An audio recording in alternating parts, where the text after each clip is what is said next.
São João Vianney, cura de Ars. Acredite na força transformadora de um homem simples, cuja fé inabalável e dedicação ao serviço divino mudaram a vida de milhares. Pense no impacto de um pastor humilde que, com sua santidade e zelo, atraiu peregrinos de todo o mundo para um pequeno vilarejo. Neste vídeo, você será transportado para o século XIX, para conhecer a vida e os milagres de São João Batista Vianney, o cura de Ars. Vamos explorar como sua devoção ao Santíssimo Sacramento e seu amor pela conversão das almas o tornaram um dos santos mais reverenciados da Igreja Católica. Prepare-se para uma jornada inspiradora de fé e milagres, onde a santidade se encontra com o cotidiano, transformando vidas e alimentando almas sedentas de esperança. No dia 4 de agosto, a Igreja celebra São João Batista Vianney, que entrou para a glória em 1859. Por onde passam os santos, Deus com eles passa. Foi no ano de 1772 que um santo mendigo, Bento José Labre, passando por Dardilly, se hospedou na humilde casa dos Vianney. A bênção de Deus entrou com ele naquela casa, pois poucos anos depois, nasceu lá aquele que no mundo inteiro é conhecido por João Vianney, o cura de Ars. Que eficácia maravilhosa da esmola! Deus dá a pobres camponeses um filho, que vem a ser um dos seus grandes servidores, recompensando assim uma obra de caridade que dispensaram a um pobre mendigo. João Batista Maria Vianney nasceu e foi batizado em 8 de maio de 1786. Desde a infância, manifestava uma forte inclinação à oração e um grande amor ao recolhimento.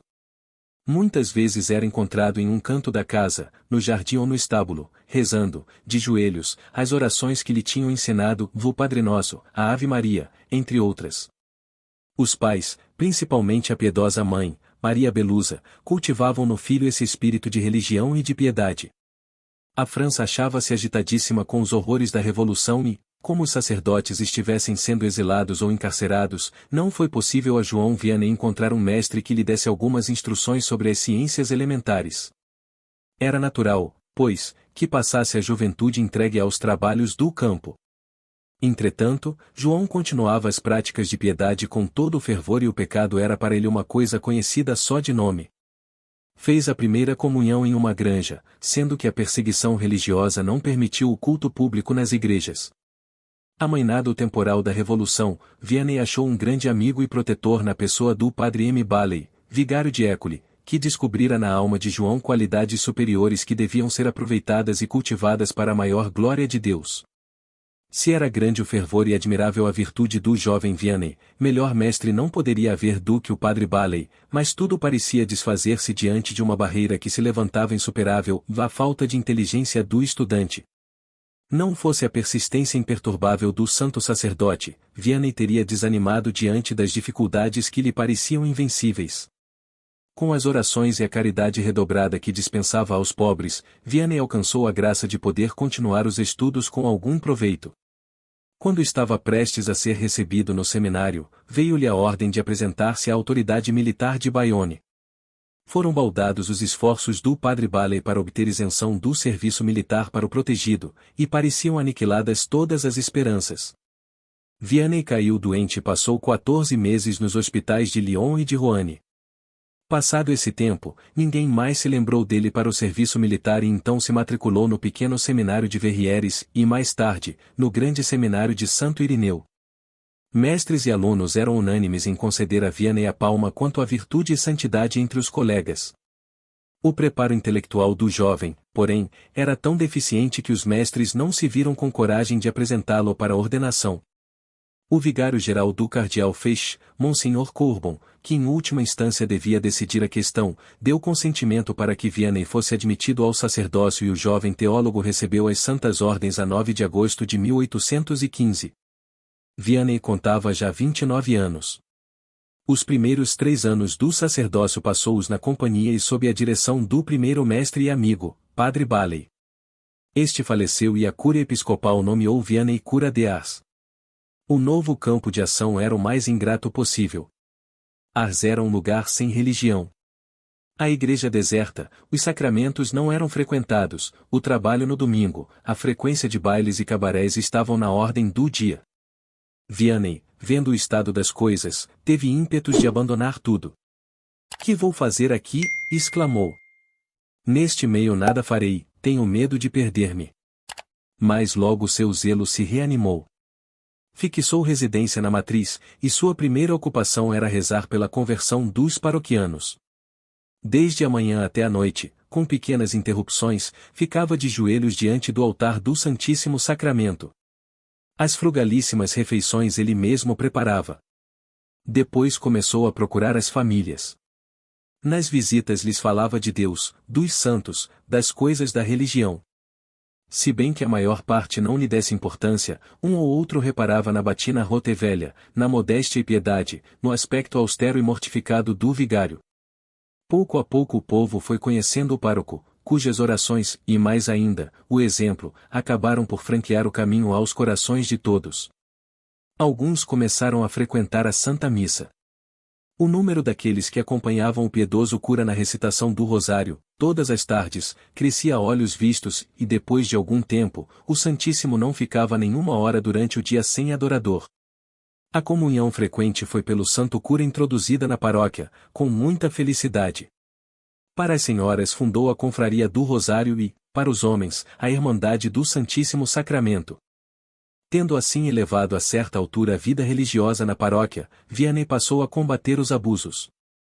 O zelo de pastor dirigiu-se principalmente contra os cabarés, as danças e a profanação do domingo. Sem recorrer a meios rigorosos e ameaças, fazendo, pelo contrário, prevalecer a caridade, Vianney conseguiu que um cabaré após outro se fechasse. Quanto à dança, os espíritos dividiram-se em duas correntes, uma a favor da campanha do vigário e a outra contra. Veio a festa de São Sisto, padroeiro do lugar. O baile fazia parte integrante do programa dos festejos profanos. Fizeram-se os convites do costume, mas a decepção dos moços foi grande quando, à hora do baile, nenhuma moça apareceu. E o baile não se realizou. Restava ainda restabelecer o domingo em toda a sua dignidade. Tão frequentes, tão insistentes e persuasivas eram as exortações do vigário a respeito do trabalho no domingo que determinaram mudança completa no pensamento do povo, que em seguida passou a observar, com todo o rigor, o descanso dominical. Ars estava renovada. Os vícios já não existiam. Abusos foram extirpados. Todos queriam ser bons cristãos. Respeito humano era coisa desconhecida em Ars. Incorreria na censura pública quem não quisesse praticar a religião. Não se ouvia mais nenhuma blasfêmia ou não existia inimizade alguma em Ars. Ao toque do Ângelus, os homens se descobriam e interrompiam o trabalho para rezar as Ave-Marias. O confessionário se via assediado até altas horas da noite. Aos domingos, a igreja estava sempre repleta por ocasião das missas, das vésperas, do catecismo e do terço. Foi preciso o vigário alargar a matriz e construir novas capelas, como as de São João Batista, de Santa Filomena, de Et Homo e a dos Santos Anjos. Conhecendo a grande miséria das almas e os perigos em que se achavam as pobres órfãs, Vianney fundou na paróquia um asilo, a que deu o nome de Providência. Para as asiladas era um pai que não media sacrifícios para que nada lhes faltasse. Essa fundação, tão útil e boa, foi para Vianney uma fonte de desgostos. Mais de uma vez lhe sobreveio o desânimo e, profundamente desgostoso, exclamava: vá! Se tivesse sabido o que quer dizer ser sacerdote, eu teria procurado minha salvação na cartucho ou na trapa. Por 2 vezes tentou fugir de Ars para ver-se livre do pesado fardo do ministério pastoral. O segredo dos grandes resultados espirituais na paróquia de Ars estava unicamente na santidade do cura. Vianney era homem de oração e de penitência. A um colega que o visitou e dolorosamente se queixou do triste estado de sua paróquia, Vianney perguntou: rezastes entre lágrimas? Não é bastante. Jejuastes já? Fizestes vigílias? Deitastes-vos sobre o chão duro e tomastes a disciplina? Se ainda não o fizestes, não penseis ter feito tudo. E ele praticava o que a outros aconselhava. Levava a vida de extrema pobreza. Dos pobres da paróquia, Vianney era o mais pobre. Possuía uma só batina, já bem velha e cheia de remendos. O estado do chapéu era tal que provocava os sarcasmos dos colegas. Vianney não possuía nada e nada guardava. E quanto bem não fez esse padre às órfãs e aos pobres. A vida do cura de Ars, com sua extrema austeridade, em nada difere da vida dos grandes eremitas do deserto do Egito. Quando muito tomava 3 refeições por semana, e que refeições! O cardápio não constava senão de umas ervas cruas, pão seco e água. O sono era um repouso de 2 horas apenas. Quando se tratava da conversão de um pecador, mais apertava o jejum e a cama era trocada pelo chão. A saúde de Vianney era fraquíssima. O santo sofria cruciantes dores nos intestinos e dores de cabeça violentas. 20 vezes esteve doente e 20 vezes se curou subitamente, fato que grande admiração causou aos médicos. Houve quem lhe dissesse que suas penitências excediam os limites do lícito e Vianney respondeu-lhe: "O Senhor não sabe que meus pecados exigem um tratamento como este." Além dessas práticas comuns de penitência, Vianney usava ainda outras, como a flagelação e o cilício. Se com aquela santa vida agradava a Deus, tanto mais provocava as iras do inimigo, que o perseguia com toda sorte de malefícios, chegando a ponto de fisicamente o maltratar. As influências diabólicas devem ser atribuídas também às calúnias de que Vianney foi vítima. Tudo isso, porém, não conseguiu roubar-lhe o contentamento íntimo e a alegria da alma. Nos últimos anos, o organismo lhe denunciava um estado de fraqueza extraordinário. Quando rezava o terço na igreja, sua voz era quase imperceptível. No mês de maio de 1843, sobreveio-lhe uma forte pneumonia, que o pôs em grande perigo de vida. Vianney pediu que lhe administrassem os santos sacramentos do viático e da extrema-unção. Apavorado pela expectativa da morte, o santo invocou sua grande padroeira Santa Filomena, pedindo que o curasse, ainda que fosse necessário um milagre. Santa Filomena curou-o e consolou-o com sua aparição. Vianney possuía um grande amor ao Santíssimo Sacramento. Este amor, este fogo, manifestava-se nas visitas que fazia a Jesus na Eucaristia, nas alocuções e principalmente na Santa Missa. Quem o via celebrar, tinha a impressão de que o celebrante via o próprio Nosso Senhor. Deste amor brotava-lhe o culto aos grandes amigos de Deus, a São João Batista, a São José, a Santa Filomena, sua padroeira por excelência, e à Santíssima Virgem. Daí também o zelo infatigável pela conversão dos pecadores. Vianney não era só pastor das almas de Ars. Deus quis que o pobre cura fosse o apóstolo universal do século. A santidade do pobre Vianney atraía as almas, que, nas necessidades, o procuravam para confessar-se, receber conselhos e conforto. Esta afluência durou 30 anos e só por uma intervenção sobrenatural pode ser explicada. As peregrinações a Ars começaram em 1826.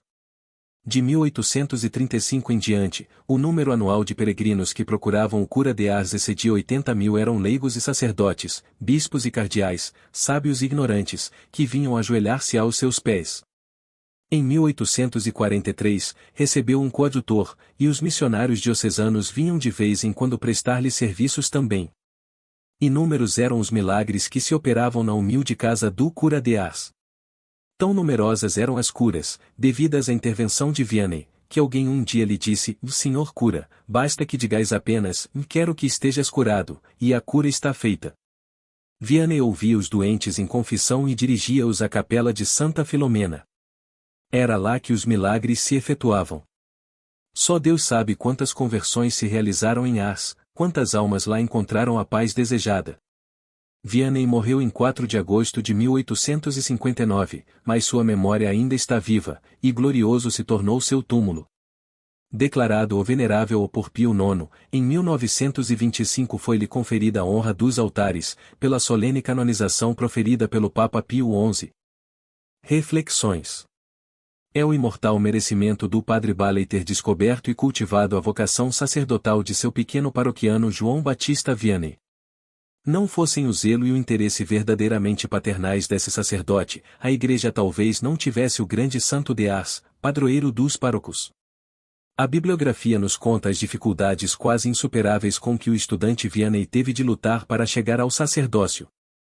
A boa vontade, o trabalho esforçado e a oração tiveram como recompensa o apoio da divina graça, que fez do pobre menino de Dardilly um grande santo, glória de sua terra e da Igreja de Deus.